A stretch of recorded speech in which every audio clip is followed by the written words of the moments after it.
한국어는 정말 완벽한 번역은 불가능해요. 이렇게 섬세하고 아름다운 언어는 본 적이 없어요. 전 세계를 강타한 케이엔츠의 인기와 함께 새로운 현상이 나타나고 있습니다. 바로 한국어 열풍입니다. 오징어 게임, 하얼빈, 한강 작가의 부커상 수상작 등이 연이어 세계적 주목을 받으면서 번역가들 사이에서 한국어에 대한 특별한 관심이 폭발적으로 증가하고 있습니다. 특히 독일 최고의 문학 번역가는 최근 한국어는 번역가의 최후의 도전이라고 선언해 화제가 되고 있습니다. 8개 국어에 능통하다는 그녀가 한국어야말로 가장 매력적인 언어라고 극찬한 이유는 무엇일까요? 오늘의 사연, 지금 시작합니다. 잠깐만요. 1초면 가능한 좋아요 버튼을 눌러주시면 영상 제작에 큰 힘이 됩니다. 저는 베를린에서 활동하는 문학 번역가 키아라 슈미트입니다. 어린 시절부터 언어에 대한 남다른 재능이 있었죠. 언어학자였던 아버지의 영향으로 5살 때부터 영어와 프랑스어를 자연스럽게 접했고, 이탈리아에 살았던 어머니 덕분에 이탈리아어도 모국어처럼 사용할 수 있었어요. 고등학교 시절에는 교환학생으로 스페인과 포르투갈에서 각각 1년씩 지내며 두 나라의 언어도 습득했죠. 대학에서는 동아시아학을 전공하면서 중국어와 일본어를 배웠어요. 특히 한자 문화권 언어들의 깊이 있는 표현력에 반해서 대학원에서도 동아시아 언어를 연구했답니다. 사람들은 제가 어떻게 이렇게 많은 언어를 습득할 수 있었는지 궁금해하는데, 사실 저에게 언어 학습은 늘 즐거운 모험이었어요. 새로운 언어를 배울 때마다 그 속에 담긴 문화와 사고방식을 발견하는 게 정말 재밌었죠. 몇 해 전 겨울, 저는 베를린의 작은 아파트에서 일본 소설 번역 작업에 한창이었습니다. 당시 저는 독일에서 꽤 이름이 알려진 아시아 문학 전문 번역가였죠. 무라카미 하루키의 작품을 번역하느라 며칠째 밤을 새우고 있었는데 잠시 쉬어가려 넷플릭스를 켰어요. 그때 추천 목록에 뜬 한국 드라마 도깨비가 제 인생을 바꿨답니다. 처음에는 그저 휴식 삼아 한 화를 보려 했을 뿐이었어요. 하지만 첫 화부터 저는 이상한 느낌을 받았죠. 자막으로 읽히는 대사가 뭔가 부족해 보였거든요. 번역가의 직업병일까요? 저는 자꾸만 자막이 제대로 된 번역이 아니라는 생각이 들었어요. 도깨비 신부라는 말이 독일어로는 그저 고블린스 브라이드로만 번역되어 있었는데 분명 언어에는 더 깊은 의미가 있을 거란 직감이 왔답니다. 그날 밤, 저는 처음으로 한국어 자막을 켜보았어요. 한글을 읽을 줄도 모르면서 말이죠. 하지만 그 순간 제 귀에 들어온 한국어의 리듬감은 충격적이었어요. 쿵쾅쿵쾅, 두근두근.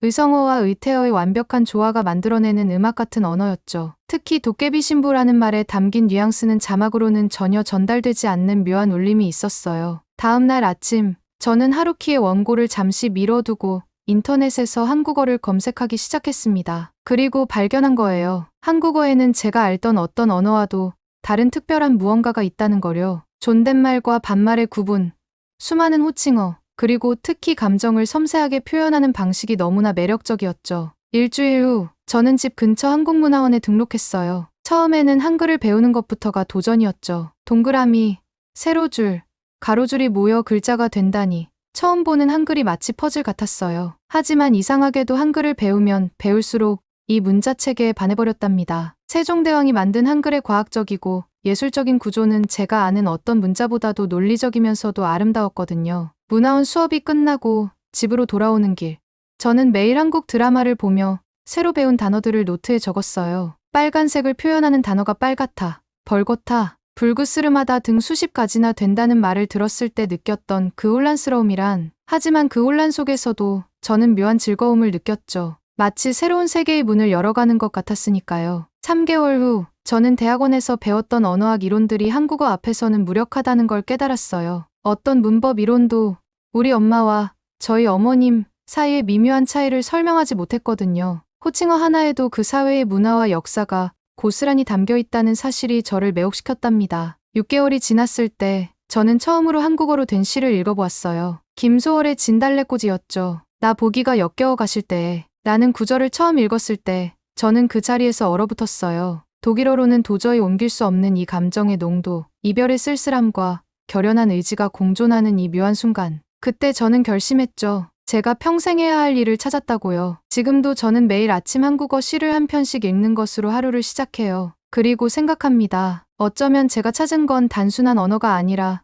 새로운 세계를 보는 방식이었던 것 같다고요. 한국어는 제게 그런 의미였답니다. 제가 본격적으로 한국 문학을 번역하기 시작하면서 마주하게 된 진짜 도전은 상상을 초월했답니다. 아, 특히 제가 처음 맡았던 그 작품 번역은 정말 지금 생각해도 가슴이 뛰네요. 2020년 봄, 저는 제 인생에서 가장 큰 도전을 받아들였어요. 한 중견 출판사에서 신예 작가의 단편집을 번역해달라는 제안을 받은 거죠. 제가 한국어를 배운 지 겨우 1년밖에 되지 않았을 때였는데 출판사 측에서는 제가 다른 아시아 문학들을 성공적으로 번역한 경력을 높이 샀다더군요. 처음에는 자신만만했어요. 8개 국어를 다루는 번역가인데 뭐 얼마나 어려울까 싶었죠. 하지만 원고를 받아든 순간 저는 제가 얼마나 오만했는지 깨달았답니다. 서울의 봄날은 언제나 찰나였다.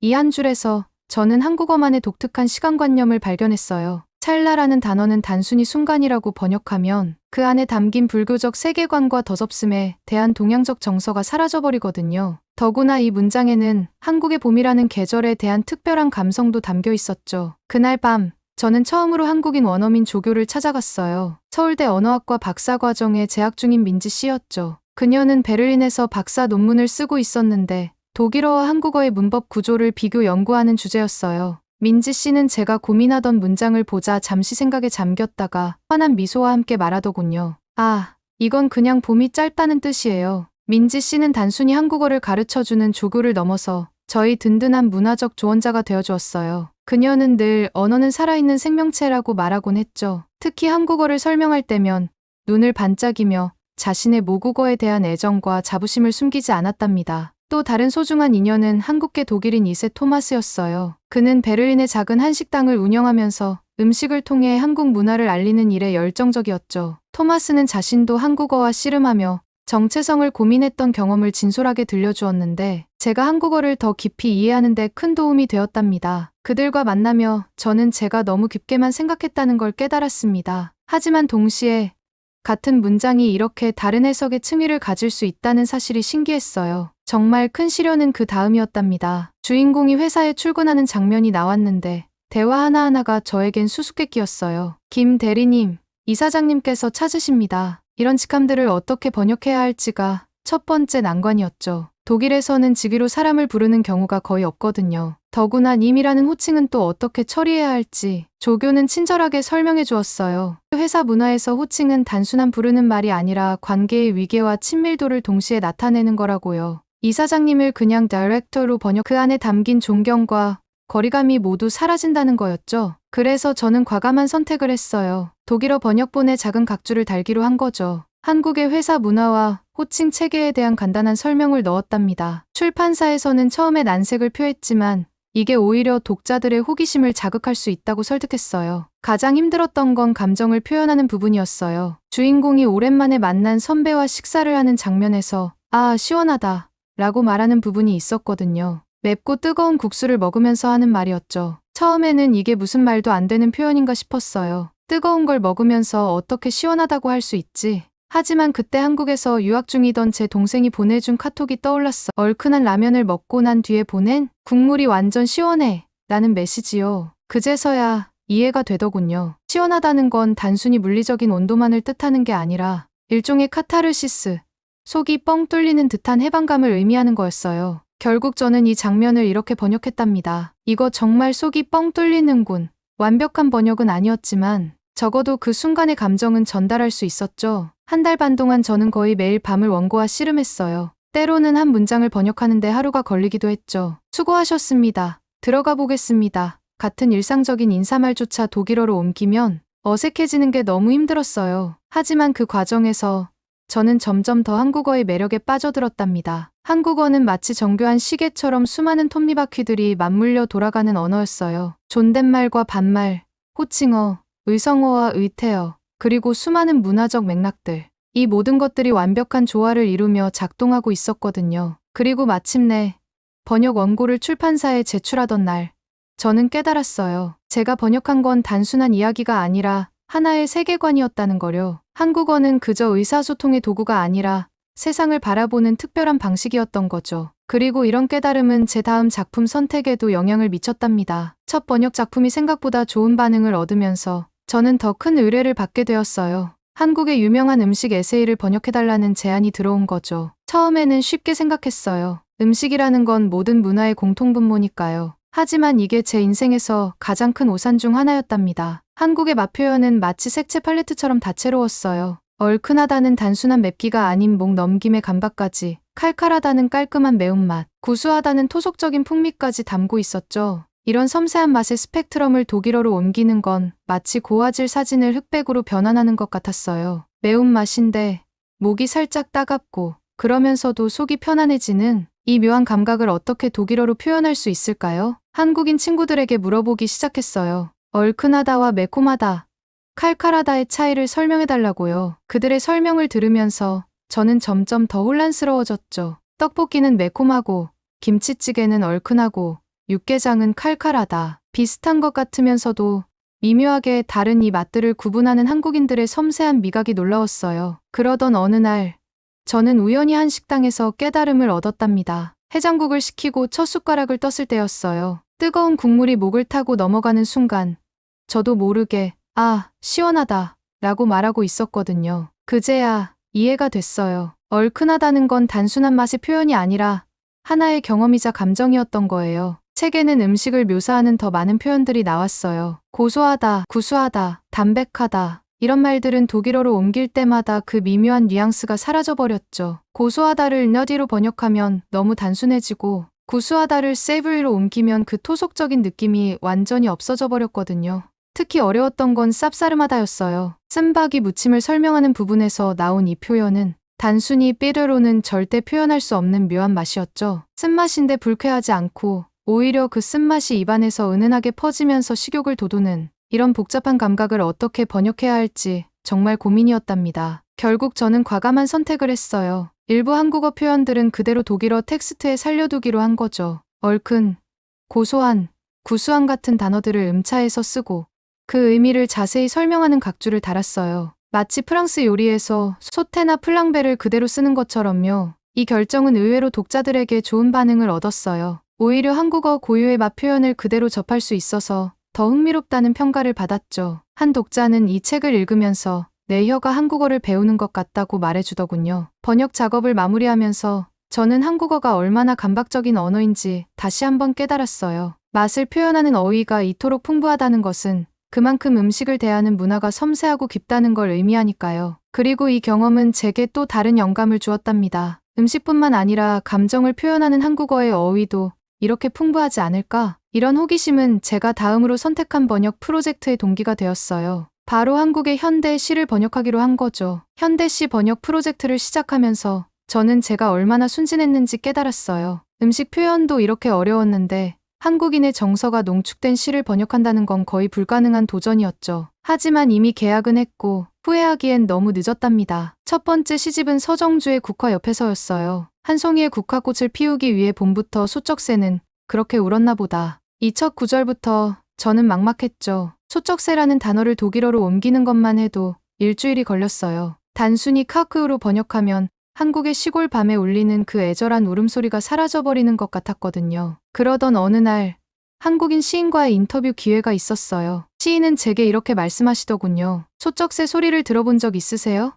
없다고 하자 시인은 핸드폰으로 소쩍새 울음소리를 들려주셨어요. 그 순간 저는 깨달았죠. 한국어의 의성어들은 단순한 소리의 모방이 아니라 그 소리가 주는 감정까지 담고 있다는 거려. 소쩍소쩍 울던 소쩍새처럼 한국어에는 이런 감정을 담은 의성어들이 정말 많았어요. 두근두근, 아른아른, 울렁울렁. 이런 말들은 단순히 소리나 모습을 묘사하는 게 아니라 그때의 감정과 분위기까지 전달하고 있었던 거죠. 더 놀라운 건 일상적인 대화 속에 숨어있는 정서적 표현들이었어요. 마음이 쓰여요 라는 말을 처음 들었을 때 저는 그 표현의 시적인 아름다움에 감동했답니다. 누군가를 걱정하는 마음을 이렇게 섬세하게 표현하다니. 독일어로는 그저 걱정됩니다 라고밖에 말할 수 없는데 말이에요. 호칭어도 마찬가지였어요. 언니, 오빠 같은 말들은 단순한 호칭이 아니라 관계의 친밀도와 정서를 담고 있었죠. 특히 시에 자주 등장하는 우리라는 표현은 번역하기 가장 어려웠어요. 한국어의 우리는 단순히 복수형 대명사가 아니라 정서적 유대감을 나타내는 말이었거든요. 우리 엄마, 우리 동네처럼 소유와 공동체 의식이 섞인 독특한 용법은 독일어로는 표현할 수 없었죠. 한 달쯤 지났을 때 저는 완전히 지쳐 있었어요. 매일 밤 쉬고 하나하나와 씨름하면서 때로는 불가능한 일을 하고 있는 게 아닐까 하는 의심이 들었죠. 그래서 저는 조금 다른 접근을 시도해보기로 했어요. 먼저 시를 읽고 그 감정을 충분히 느낀 다음 그 감정을 독일어로 다시 쓰기로 한 거예요. 완벽한 번역은 아닐지 몰라도 적어도 시가 주는 감동만큼은 전달할 수 있지 않을까 하는 생각에서였죠. 그러다 우연히 발견한 게 있었어요. 한국어에는 감정을 표현하는 말들이 마치 물감처럼 다양한 색조를 가지고 있다는 거였죠. 시원하다는 말 하나로도 상쾌함, 후련함, 시원섭섭함 등 다양한 감정을 표현할 수 있었고, 아련하다는 말은 그리움과 아쉬움, 그리고 미묘한 설렘까지 담고 있었어요. 이런 발견은 제 번역에 새로운 영감을 주었답니다. 단어 대 단어의 번역이 아니라 그 감정의 스펙트럼을 독일어로 재현하는 방식을 택한 거예요. 때로는 한 줄의 시구를 번역하기 위해 여러 문장을 써야 했지만 그게 오히려 더 나은 선택이었던 것 같아요. 마지막 교정을 보면서 저는 문득 깨달았어요. 제가 번역하고 있는 건 단순한 언어가 아니라 한국인의 마음이었다는 거요. 그리고 이 깨달음은 제 다음 도전으로 이어졌답니다. 2023년 초여름, 저는 제 인생에서 가장 큰 도전장을 받았어요. 한강 작가의 작품을 독일어로 번역해달라는 제안이었죠. 부커상 수상 작가의 작품을 번역한다는 건 엄청난 영광이자 부담이었답니다. 한강 작가의 문체는 현실과 환상을 넘나드는 독특한 특성을 가졌어요. 특히 의식의 흐름을 표현하는 긴 문장들은 독일어의 문장 구조로는 담아내기 힘든 독특한 리듬감을 가지고 있었죠. 더구나 세대 간의 미묘한 갈등을 담은 대화에서는 존댓말과 반말의 전환이 주는 긴장감을 살려내야 했어요. 원고를 받아들고 처음 든 생각은 이건 불가능하다였어요. 한국의 현대 사회를 배경으로 한 이 소설에는 제가 이전에 마주했던 모든 번역의 어려움이 총집합되어 있었거든요. 회사 문화부터 가족 관계, 세대 간의 갈등까지 모든 것이 문화적 맥락 속에 깊이 묻혀 있었죠. 특히 어려웠던 건 한국의 독특한 조직 문화를 설명하는 부분이었어요. 가불관계라는 말이 나올 때마다 저는 한숨을 쉬었죠. 이건 단순한 상하관계가 아니라 한국 사회의 복잡한 권력 구조를 담고 있는 표현이었거든요. 결국 저는 각주로 자세히 설명을 달아야 했답니다. 회식 문화를 다루는 장면들도 번역하기 까다로웠어요. 부장님, 여기 한 잔 받으시죠. 이런 대화를 독일어로 옮기면 너무나 어색해졌거든요. 독일에서는 상사와 직원이 이렇게 술을 주고받는 문화 자체가 없으니까요. 하지만 이런 장면들을 빼버리면 한국 직장인들의 일상이 가진 특별한 결을 놓치게 될 것 같았어요. 한 달쯤 지났을 때 저는 작가님께 직접 메일을 보냈어요. 제 고민을 털어놓고 조언을 구한 거죠. 작가님의 답장은 의외로 단순했어요. 문화적 차이를 너무 의식하지 마세요. 결국 우리가 전하고자 하는 건 인간의 보편적인 감정이니까요. 이 말은 제게 큰 깨달음을 주었어요. 맞아요. 직장 상사와의 복잡한 관계, 가족 간의 미묘한 긴장, 세대 차이에서 오는 오해, 이런 것들은 어느 문화에나 있는 거였죠. 다만 한국어는 이런 관계의 결을 더 섬세하게 표현할 수 있는 언어적 도구를 가지고 있었던 거예요. 그래서 저는 전략을 바꾸었어요. 한국어의 독특한 표현들을 단순히 번역하는 대신 그 표현이 담고 있는 관계의 결을 독일어로 재현하려 노력했죠. 이사장님이라는 호칭을 단순히 따로 번역하는 대신 그 호칭이 담고 있는 존경과 거리감을 문장 전체의 톤으로 표현하려 했어요. 가족 관계를 나타내는 호칭들도 마찬가지였어요. 올케, 형님, 동서 같은 말들은 단순한 호칭 이상의 의미를 담고 있었죠. 저는 이런 호칭들을 그대로 음차해서 쓰고 그 관계가 가진 특별한 의미를 이야기 속에서 자연스럽게 풀어내려 했답니다. 번역을 마무리하면서 저는 문득 이런 생각이 들었어요. 어쩌면 번역가는 언어로 다리를 짓는 사람이 아닐까 하고요. 서로 다른 문화 사이에 놓인 계곡을 건너는 다리 말이에요. 완벽한 번역은 없을지 몰라도 그 다리를 건너는 독자들이 새로운 세계를 발견하는 기쁨을 느낄 수 있다면 그것만으로도 충분하지 않을까요? 그러던 어느 날 제 번역본을 읽은 넷플릭스의 현지화 담당자로부터 연락이 왔어요. 한강 작가의 작품을 번역하면서 보여준 섬세한 문화적 해석력과 창의적인 번역 방식이 인상적이었다며 한국 드라마와 영화의 자막 번역을 제안하더군요. 처음에는 망설였어요. 문학 번역과 자막 번역은 전혀 다른 영역이니까요. 하지만 이것도 운명이었을까요? 한국 대중문화의 폭발적인 성장을 직접 목격하면서 저는 이 새로운 도전을 받아들이기로 했답니다. 문학 번역을 하면서 쌓은 경험이 자신감이 되었을까요? 저는 용기를 내어 넷플릭스 측이 제안한 첫 번째 프로젝트를 시작했어요. 마침 한국 드라마와 영화의 독일어 자막 번역가가 부족한 상황이었죠. 하지만 이번에도 역시 현실은 제 예상을 가볍게 뛰어넘었답니다. 첫 번째로 맡은 작품은 한 로맨틱 코미디였어요. 겉보기에는 단순한 연애 이야기 같았지만 대사 하나하나가 문화적 함의로 가득했죠. 친구의 전 애인은 터치할 수 없는 거야. 라는 대사가 나왔을 때 저는 한참을 고민해야 했어요. 단순히 영어로는 그 뉘앙스가 제대로 전달되지 않을 것 같았거든요. 이런 고민을 하면서 문득 떠올린 게 있었어요. 예전에 본 데드풀 한국어 자막에서 엔딩 크레딧을 재치 있게 번역한 걸 보고 감탄했던 기억이요. 영화의 톤을 살리면서도 한국 정서에 맞게 위트 있게 번역한 것처럼 저도 그런 창의적인 접근이 필요하다는 걸 깨달았죠. 그래서 저는 과감한 선택을 했어요. 친구의 전 애인은 절대 금기야. 우리나라에선 그게 의리라는 거지. 라고 번역한 거죠. 원문에는 없는 일이라는 개념을 추가했지만 오히려 그 상황의 맥락을 더 잘 전달할 수 있었답니다. 특히 재미있었던 건 오징어 게임의 일부 에피소드를 번역하게 된 거였어요. 한 장면에서 어린 시절 친구를 만난 주인공이 갑자기 반말로 바뀌는 부분이 있었는데 이 미묘한 어투 변화를 어떻게 표현할지 정말 고민이었죠. 결국 저는 대사체를 완전히 바꾸어 더 친근하고 거친 표현들을 사용했어요. 자막 감수자는 처음에 난색을 표했지만 그 장면이 가진 감정선을 전달하기 위해서는 필요한 변화라고 설득했답니다. 회사 배경이 나오는 장면들은 여전히 까다로웠어요. 회식이라는 문화, 직장 내 위계, 비공식적인 자리의 특별함, 이 모든 맥락을 어떻게 담아내야 할지 결국 저는 긴 설명 대신 독일어로 의역했어요. 독일 독자들에게 친숙한 표현을 활용한 거죠. 실수도 많았어요. 한 번은 누나가 챙겨줄게라는 대사를 너무 직역했다가 피드백을 받았죠. 이렇게 번역하니까 마치 실제 자매 관계인 것처럼 오해를 살 수 있다고 하더군요. 한국에서 누나가 가진 특별한 의미와 뉘앙스를 살리는 게 중요했던 거예요. 그리고 제게 특별한 전환점이 된 작품이 있었어요. 바로 안중근 의사의 이야기를 다룬 작품의 번역이었죠. 이 작품을 번역하면서 저는 단순한 언어 전달자가 아닌 역사의 전달자가 되어야 한다는 걸 깨달았답니다. 시대적 배경을 이해하는 게 무엇보다 중요했거든요. 대사 하나를 번역하기 위해 일제강점기 독립운동사를 공부해야 했답니다. 때로는 번역가가 역사가가 되어야 할 때도 있다는 걸 배웠어요. 자막 번역을 하면서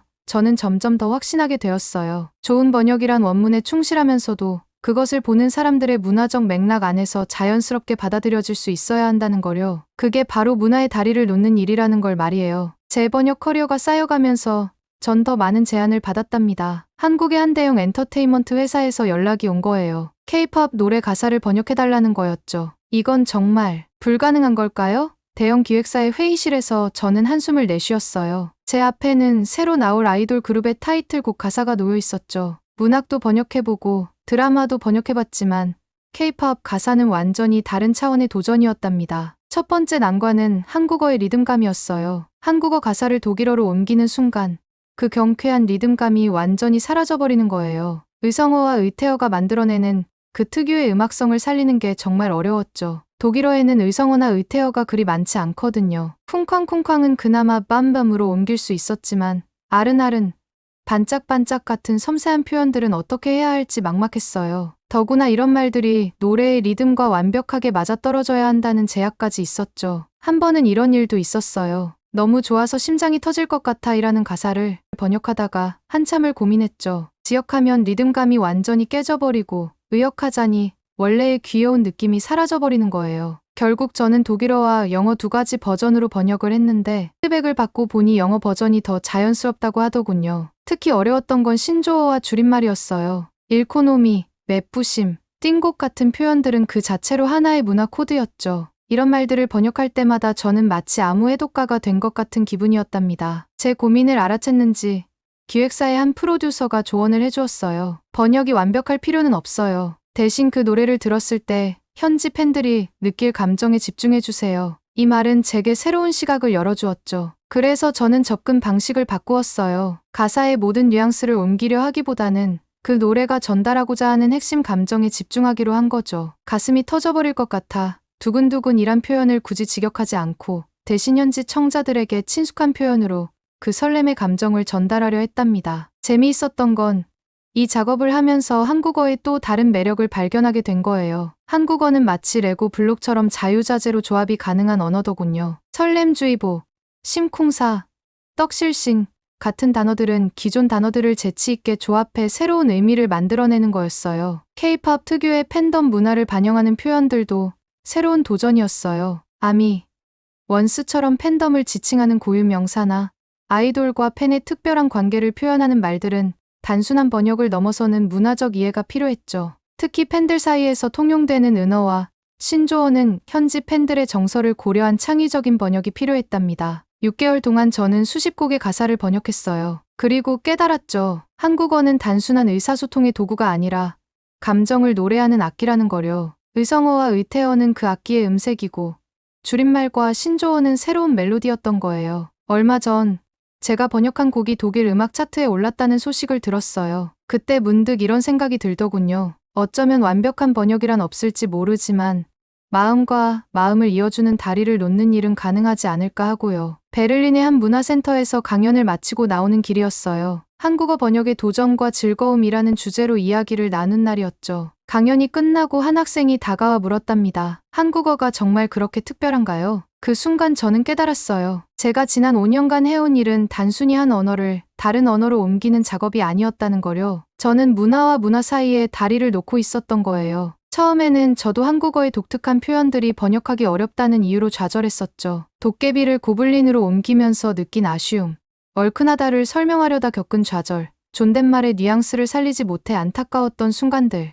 하지만 지금 생각해보면 그런 번역 불가능한 순간들이야말로 가장 소중한 배움의 기회였던 것 같아요. 왜냐하면 그때마다 저는 단순히 언어가 아닌 그 언어를 만들어낸 문화와 마주하고 있었거든요. 우리라는 말에 담긴 공동체 의식, 수고하셨습니다에 녹아있는 배려의 마음, 심지어 시원하다라는 말 하나에도 담긴 독특한 감성.